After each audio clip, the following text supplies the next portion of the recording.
Olá pessoal, sou o professor Bruno Arruda, estou gravando mais um vídeo para falar sobre um livro, um autor. Costuma cair aí em edital de concurso e vale também para conhecimento, para troca de ideias, tá bom?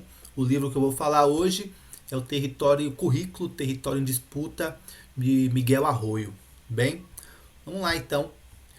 Começando. Costuma ser um livro que cai em concurso, é um autor muito indicado, então dá para a gente ter uma base aqui do pensamento, né, do que ele traz de reflexão aí para o campo da educação.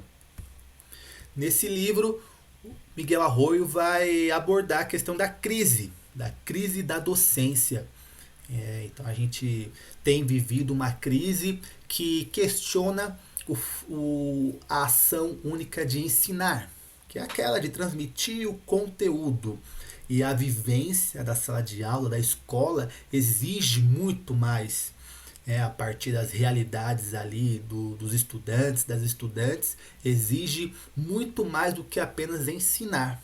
Exige o educar, exige uma ampliação, né? Então, somos forçados ali, claro, que é mais sensível, porque ocorre a trajetória de algumas práticas mais, alguns endurecimentos, né, que ocorrem, mas a gente percebe necessidades além unicamente só de ensinar o conteúdo.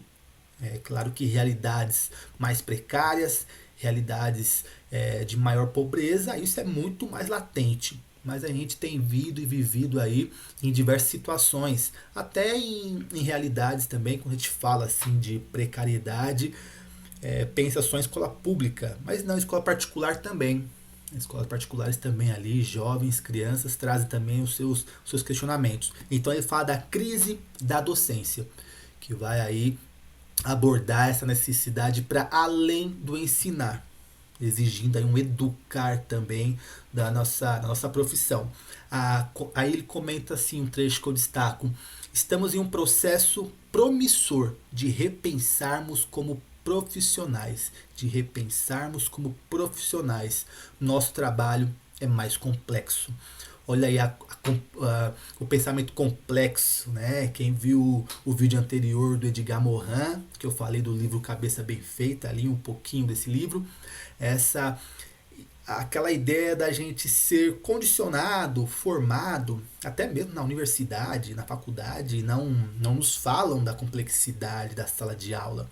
A gente ali é estruturado para dentro daquela especificidade, né, da especialização. No caso, então, eu sou de letras, vou trabalhar língua portuguesa, né, aquela especialidade. E só que não é isso. A sala de aula não é só eu trabalhar esse conteúdo, ela é muito mais complexa. A nossa profissão é mais complexa. Então ele pontua que vivemos, né? Estamos aí em um processo promissor de repensarmos como profissionais. Então, essa crise, toda crise, é claro, ela traz também a sua carga negativa, mas é um momento de repensar, de refletir para mudanças ocorrerem. Então ele traz esse apontamento aí. Então, crise de identidade profissional ou conformação de novas identidades. Então é uma crise de identidade profissional que passa a nossa profissão aí, nosso ofício, ou conformação no sentido de aceitação, né? Aceitação de novas identidades. Reconhecer que a nossa profissão passa por novas identidades. Não se trata unicamente só de ensinar o conteúdo. Não é apenas uma questão de transmitir aquela informação, né? Aquela informação. Há necessidades maiores,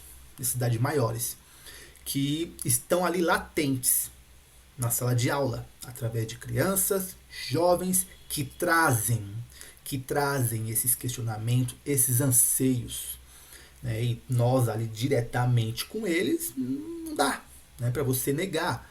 É claro que às vezes, dependendo da situação, Às vezes não, ele até vai comentar depois, né, que o controle externo vai exigir que você siga aquele ritmo, mas é forte, né? Há situações que são muito mais fortes. Então, com formação de novas identidades. É isso, né, que esses alunos, essa geração traz ali, né, traz essa necessidade muito maior que só o ensinar o conteúdo. Ele vai dizer que domina nas escolas a sensação de libertação desse reducionismo aulista. Então, aquele profissional que é mais sensível, aquela escola, aquele grupo, sabe da necessidade de ir mais além, né? De entender esse o todo, de se colocar dentro desse todo e não fragmentado dentro daquela área de conhecimento. Então, esse movimento aí traz essa sensação de libertação. Consequentemente, o profissional no seu processo de reflexão, de abertura, de criatividade, de invenção, de sempre se inventar ali, de mobilizar, construir, ele trata de um projeto, né? Ele traz ali para o seu processo um projeto de realização profissional e humana. Então é mais do que uma realização profissional, de ser ali o professor, né? O professor, aquele que ensina, não. É uma questão humana, porque ele não é só o professor que ensina, ele é um educador. Então é muito mais amplo. Então ele comenta aí que essa crise faz a gente pensar se é ensinar e ficarmos presos àquela aula de 45, 50 minutos, daquele conteúdo, né, aquela coisa formal e fragmentada, ou é o educar. Né, essa crise que traz, essa necessidade traz educar, que é muito mais amplo, né, tá ligado a esse todo, a esse geral. Então, é um momento aí de repensarmos. Né? Ele fala um processo aí interessante, importante para repensarmos essa profissão. Logo, o repensar e alargar nossas identidades profissionais passa por resistência. Passa por resistências, freios. Imagine que toda vez que diante daquela situação, né, você tem ali a incumbência de ensinar aquele conteúdo dentro daquele horário, dentro daquele planejamento, dentro daqueles dias, dentro daquilo ali. Só que tem uma necessidade que vem, né, um anseio maior que aquilo, uma necessidade maior do que aquele conteúdo específico, e você consegue, você amplia, né? Você amplia para isso, para entender, né? Construir a sua identidade educadora enquanto profissional. Quando isso se amplia, há resistência, porque somos puxados novamente para aquela realidade fragmentada. Somos puxados ali, há diversos fatores, somos puxados. Então ele continua dizendo, podemos entender tais resistências como disputas de formação de identidades profissionais no território dos currículos. Então a sala de aula é um espaço de disputa, a escola é um espaço de disputa, porque a partir do momento que eu me amplio enquanto professor, me reconhecendo também como um educador, tá bom? E aqui, educador nesse sentido de entender que não se trata apenas de eu me apropriar, no meu caso, né, formado em letras, da língua portuguesa, ou aquele que é de matemática, aquele que é de história. Não se trata só disso, não só disso no sentido menor, né, mas não é apenas só esse conteúdo. É sair, pegar essa parte e ligar o todo. Então eu amplio.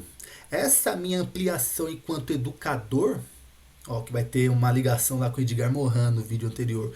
Esse meu entendimento como educador amplia a minha visão, amplia o meu pensar sobre a realidade, sobre a sociedade. Aí a resistência. Opa, calma aí, puxa de volta, que não, né? Então já existem aí freios diante dessa situação, porque estamos falando de currículo. E como o título diz aí, né? Currículo, território e disputa. Eu vou falar vai ter também um vídeo que eu vou falar sobre o um texto do Migano Sacristã, que ele fala sobre currículo, tá bom? Aí eu vou pontuar especificamente aí a questão do currículo.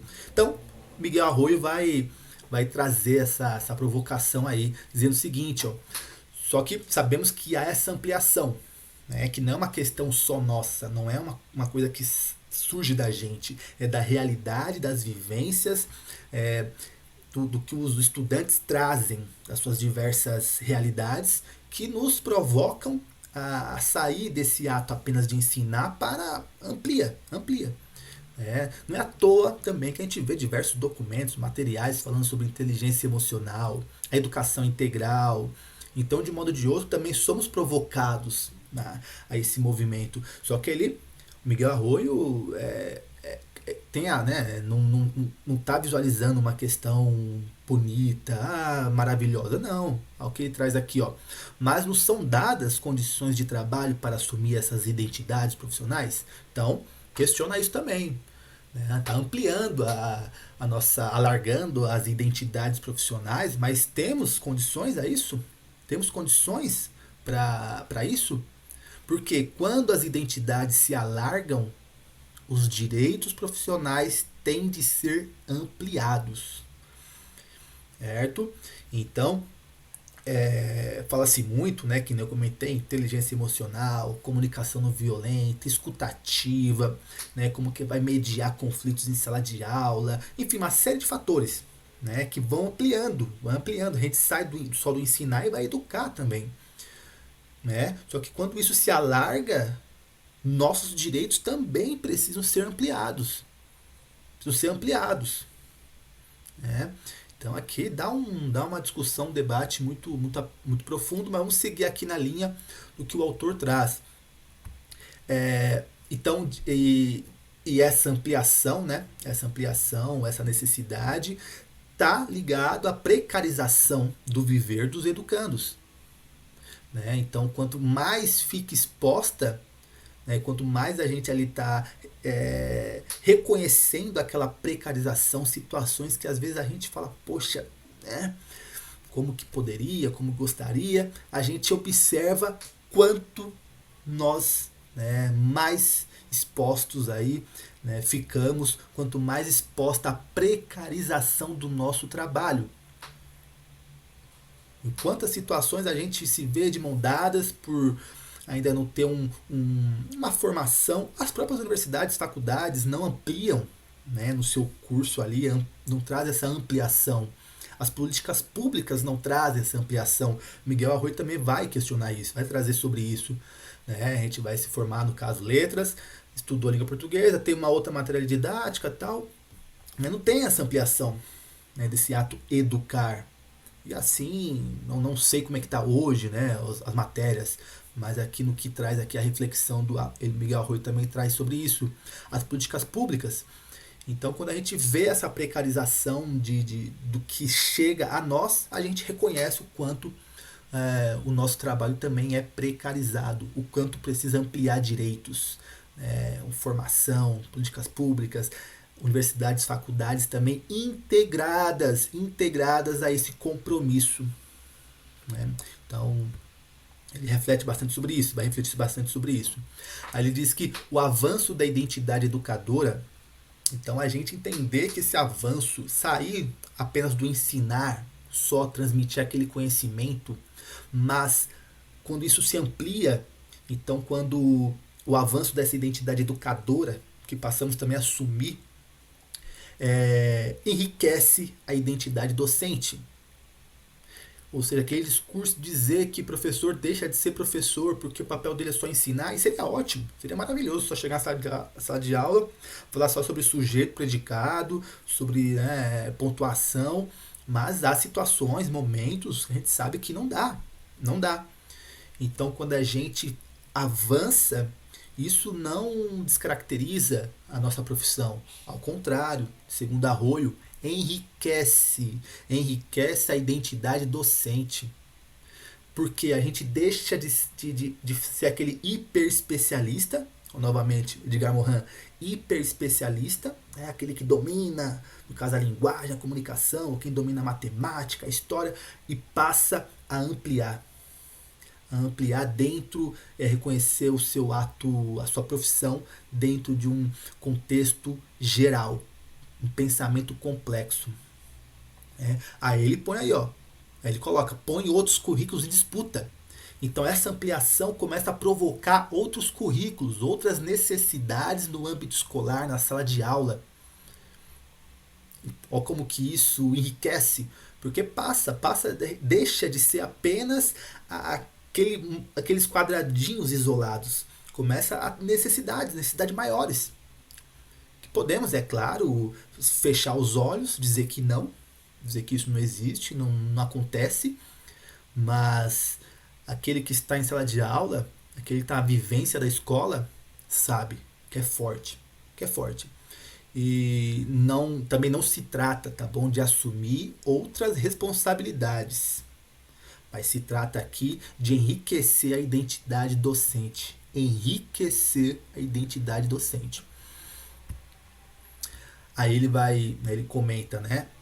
Podemos dizer que as salas de aula passaram a ser os espaços mais disputados, seja pela instabilidade, pela criatividade e também pelas tentativas de controle externo através de medidas limitadoras das autorias profissionais.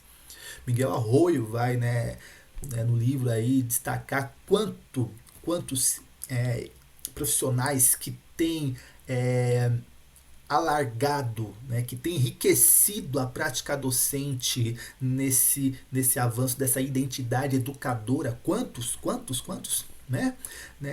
No chão da escola, na sala de aula, criado, inventado, a escola com movimento, com seus projetos, tem elevado esse nível de uma identidade educadora, mas que infelizmente ficam ocultos, ou que vai sendo apagado, ou devido a esses controles externos vai sendo ali sufocado, vai sendo sufocado. Mas o quanto que tem aí, o quanto que tem de identidades educadoras, profissionais que sabem que não se trata só de ensinar, mas que avança esse patamar, esse degrau, e fala, opa, a questão é uma questão mais ampla, que precisamos, é claro, dentro de todo um movimento, um projeto ali. Então ele fala que a sala de aula aí é os espaços mais disputados. E seguindo, o livro segue, mas aí esse trecho que eu trago, ele fala sobre conformando autoidentidades profissionais. Bom, é um livro que nos provoca a desconstruir, desconstruir aquela visão, ou nos chamar para uma realidade que é forte. Quem está no chão da escola, no dia a dia, na sala de aula sabe. Às vezes você quer seguir, você quer seguir aquele conteúdo todo redondinho, mas tem hora que você fala, não dá porque a questão está muito maior, ou a sintonia, a realidade. Então é preciso, dialogar. E em nenhum momento também se trata, tá bom, de excluir o ensino. Não se trata disso. Mas de ampliar, de enriquecer. Tanto que ele fala, enriquece a prática docente. Não está querendo dizer que não vai trabalhar os conhecimentos acumulados historicamente pela humanidade. Não se trata disso. Mas de enriquecer. Então a gente sabe ali que há momentos que tem essa questão mais ampla que se exige. E então ele nos provoca a pensar sobre isso, a desconstruir, a ampliar. Bom, então a crise docente que ele pontua, que ele traz a respeito dessa questão aí do que a gente conhece de chegar a 45 minutos, 50 minutos da aula, matéria, conteúdo, acabou, tchau, ou essa ampliação aí do educar, também trazer aí que é mais do que apenas transmitir o conhecimento, é mais do que a educação bancária, que não é de hoje que se fala, e ainda há setores, grupos que insistem que insistem nessa perspectiva que, enfim, garante os melhores resultados numa avaliação, mas por outro lado, alguns também perdem, né? Perdem na saúde, perdem em outros fatores, inclusive jovens, crianças e jovens, tá bom? Pessoal, então, mais um livro aí para contribuir, é só uma introdução, né, o início do material, mas dá para entender o que ele vem trazer nesse livro aí, Currículo, Território em Disputa. Eu peço para quem gostou, curtir, compartilhar, comenta aí, alguém que está estudando para concurso, ou se não está estudando, quer saber, conhecer, e na correria não consegue, na correria não conseguiu, né, ler esse livro, ou leu, esqueceu, só quer dar uma relembrada no assunto. Hoje em dia temos aí, né, a internet e facilita. O canal é para isso, tá bom? Para contribuir, beleza? Então, aciona o sininho também para estar acompanhando os próximos, assim você não perde, beleza? Abraços, muito obrigado, até a próxima. Satisfação.